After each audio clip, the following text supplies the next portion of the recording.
하나님, 나는 절대로 사람 장사하지 않겠습니다.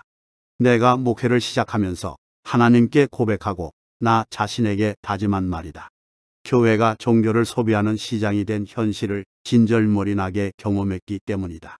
목회자들이 교인들을 대하는 속마음에 시장주의 망령이 도사리고 있는 것을 이젠 누구나 알게 돼 버렸다. 그래서 이 문제는 이제 새로울 것도 없다. 영원 구원이라는 표어로 성경의 가르침을 비현실적으로 왜곡시켜버리는 과정들을 나는 많이 봐왔다. 사람을 숫자로 보고 부흥과 성장이라는 시장 담론을 성경의 가르침으로 받아들인 이 시대 교회들은 엄밀하게 말하면 예수의 가르침과 무관한 시장 종교다. 도시 개척교회 2년 반이 지나고 있다. 교회를 새로 시작하면서 여러 가지 상황을 가늠해봤다. 그 여러 가지 상황 중 최악의 것은 임대료마저 못 내서 보증금까지 까먹고 길거리에 놨는 상황이다. 반대로 최선의 상황은 뜻이 통하고 지성의 교인들과 차원 높은 기독교 신앙을 살아가는 길이다.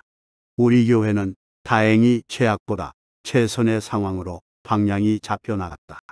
대부분의 교인들이 나의 설교와 털털한 모습을 용인해주고 동행하는 것을 기뻐해 주었다. 나는 교회 재정에 관여하지 않고 매달 투명하게 공개하였으며 살림살이를 제외한 모든 재정은 구제와 선교비로 다 내보냈다.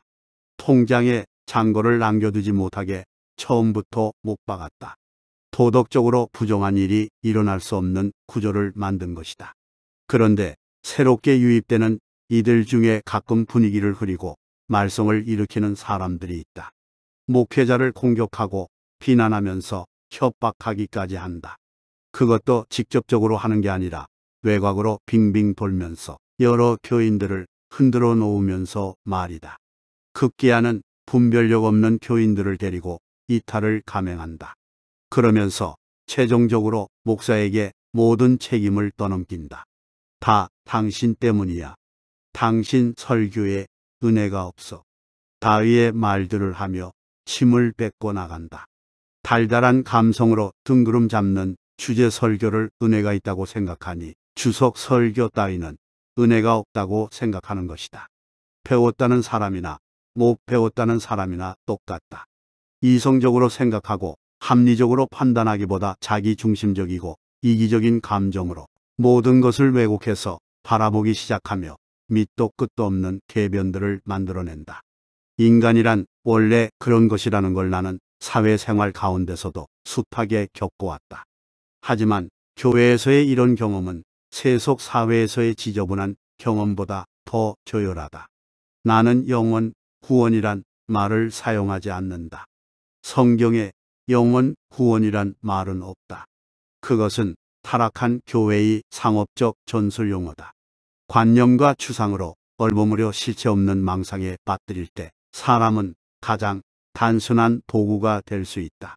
나는 영혼을 구원하기 위해 목회하지 않는다. 하나님이 주신 기쁨과 생명의 아름다움, 사랑과 우애 같은 것들을 현실에서 공유하며 살아내는 것이 가장 반세속적인 것이고 그것이 하나님 나라의 표상이라고 보기 때문이다. 나는 그것을 위해 노력한다. 그런데 당신의 설교에 은혜가 없다고 말하며 떠나가는 사람들은 영원 구원이라는 뜬구름을 잡고 싶은 것이다. 나에게 왜 뜬구름을 잡아주지 않냐고 비난하는 것이다.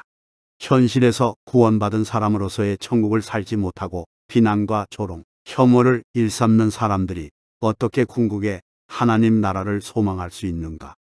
다들 위선적인 신앙에 길들여져 있다. 그래서 그것이 진실인 줄 알고 교회와 목회자를 겁박해서라도 자기 의지와 신앙관념을 관철시키려고 교회에서 난동을 부린다. 말이 거칠고 상스러워진다. 그 이유는 하나다. 교회가 시장이 됐기 때문이다. 하나님 앞에 엎드리는 예배의 자리로서의 거룩한 공교회성을 생각하지 않기 때문이다. 교회가 거룩함을 잃었기 때문이다. 목회자가 교인을 시장의 고객으로 여기고 그들에게 자기 신념과 목회 철학을 양보했기 때문이다. 이제는 교인들이 하나님 앞에 엎드릴 줄 모른다. 고개 빳빳이 들고 큰 소리 치기 좋아한다. 죄인으로서 하나님 앞에 엎드려야 할 존재라는 사실보다 자기 신념과 자기 이해관계를 위해 투쟁하는 세속적 가치에 지배받고 있기 때문이다. 이젠 교인들이 종교적 심리를 소비하기 위해 여기저기 떠돌다가 적당히 자기에게 맞을 것 같은 교회에 들어가 내가 원하는 상품을 내놓으라고 주문한다. 주문이 거부되면 고객의 갑질이 시작된다. 또한 자기를 하나의 상품이나 투자자로 여기기도 한다. 교회에 헌금을 하여 운영의 주체가 되었으니 기업의 주주 행세를 하는 것이다. 투자자 의식을 가지고 교회에 나오는 거다. 그게 나쁜 건 아니지만 그것이 신앙보다 더 우위에 서게 되는 건 가장 나쁜 것이다. 목사는 타락했고 교인들은 오염됐다.